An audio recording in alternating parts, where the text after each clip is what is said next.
My sister threw boiling tea at my daughters during a fight. Mom said, "Your Brat deserving it." Dad laughed. "It's not like she is dead." My parents defended my sister while my daughter screamed in pain. So I made them beg. "She is 8 years old, Lindsay. What the hell is wrong with you?" My voice cracked like a whip in my parents' kitchen, slicing through the clinking glass, the soft hum of the AC, and the suffocating tension in the room. Lindsay didn't flinch. She stood smug, leaning against the counter, still holding the now empty mug, stream curling around her like a villain in a low budget drama. "She spilled juice all over my laptop, Emily," she said, her tone sugar sweet and sharp enough to cut. "That laptop cost more than your monthly paycheck." In the hallway, my daughter Rose sat on the floor sobbing, a white towel wrapped around her little arm, damp with the cold water I had thrown over the burn. Her skin was red and angry. My stomach lurched every time she whimpered, "You poured boiling tea on her, Lindsay? Boiling tea?" "I wasn't on purpose." My mother stepped in then, arms crossed, mouth tight.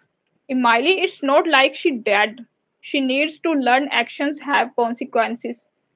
Maybe next time she won't touch things that don't belong to her."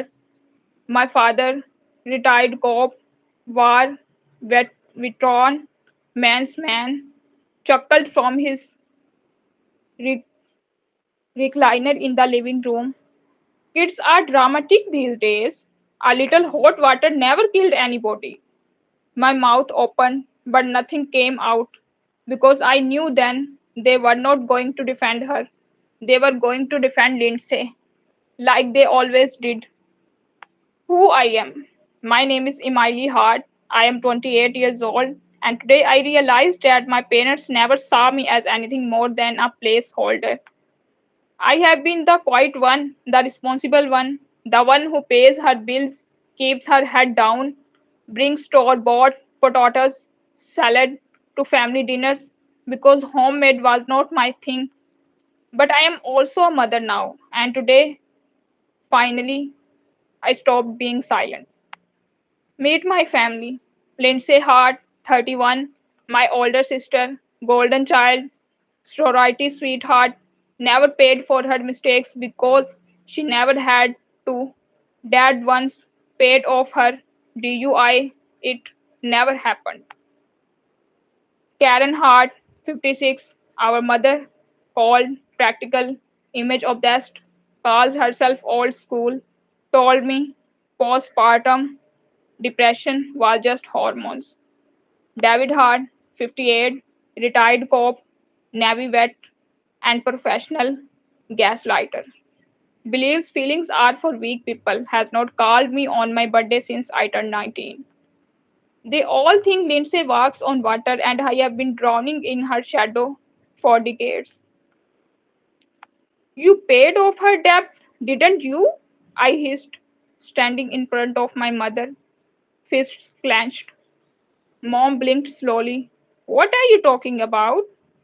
"The $14,000 she owed on her credit cards. It just disappeared the month after Dad dipped into my daughter's college fund." No one responded. That fund was in my name. I put 10% of every paycheck in it for 6 years, and now it's gone. Lindsay rolled her eyes. "You are being so dramatic, Emily." "Jesus." I laughed, heart bitter hollow. "You all lied to me again. You let her take money meant for my child, and now she is burned and crying in the hallway, and you still protect her." Dad stood then slowly. "Watch your mouth, young lady." I stared at them. Their faces were different flavors of disdain, and suddenly I was 12 again, blamed for Lindsay's broken necklace, 16 again, grounded while she snuck out and crashed my car, 22, and pregnant, alone. and told you made your bed. My thoughts raced, my heart didn't. I had planned for this. They didn't know.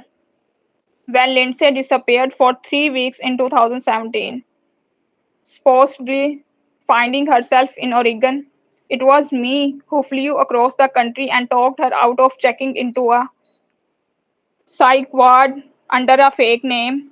She had overdosed on pills she bought from a guy she met at a bar. I took her to a hotel. I held her hair while she threw up. I cleaned her blood. I called mob and said she was visiting me. They never asked anymore. Lindsay begged me not to tell. I didn't.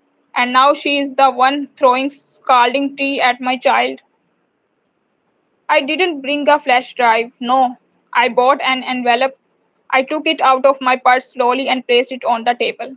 What is this? Mom asked. Court documents. Lindsay went pale. Dad narrowed his eyes. Last week I filed for temporary guardianship of Rose under emergency protection. I also pressed charges, battery of a minor, felony level, Rose burns are second degree. They froze. You? You wouldn't? Lindsay whispered. Try me. But that was not all. Inside the envelope was something else. The notarized revocation of their access to my bank accounts, healthcare proxy, and emergency contact information. No more fake emergencies, no more financial pulse, no more access to me or my daughter.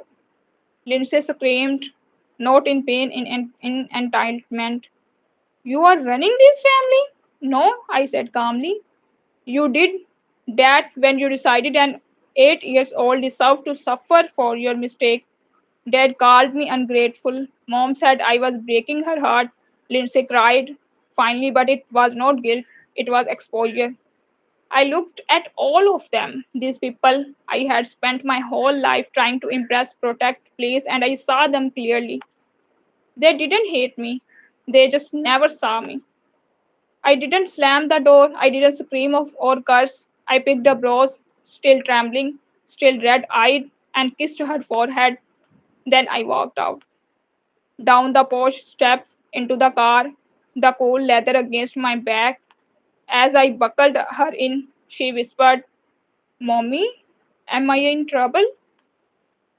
My heart shattered. No, baby, you are safe now.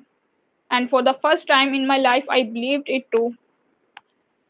The next few weeks, more hard hospital bills, lawyers, consultations, therapy appointments, CPS interviews, questions. I was not ready to answer. Nightmares, guilt, but also clarity. Roseburn healed slowly, then suddenly she stopped flinching when I filled a tea kettle. I started sleeping through the night again. I picked up more horse at the floral shop. The scent of peonies and soil was oddly comforting.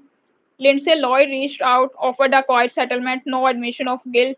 I declined. I was not doing this for money. I wanted truth. And maybe for the first time in our lives, consequences. Mom showed up unannounced 2 months later. Same stern expression, different tone.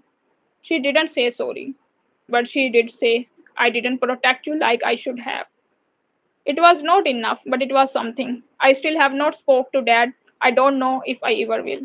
Lindsay took a plea deal, community service, anger management, record sealed after 5 years.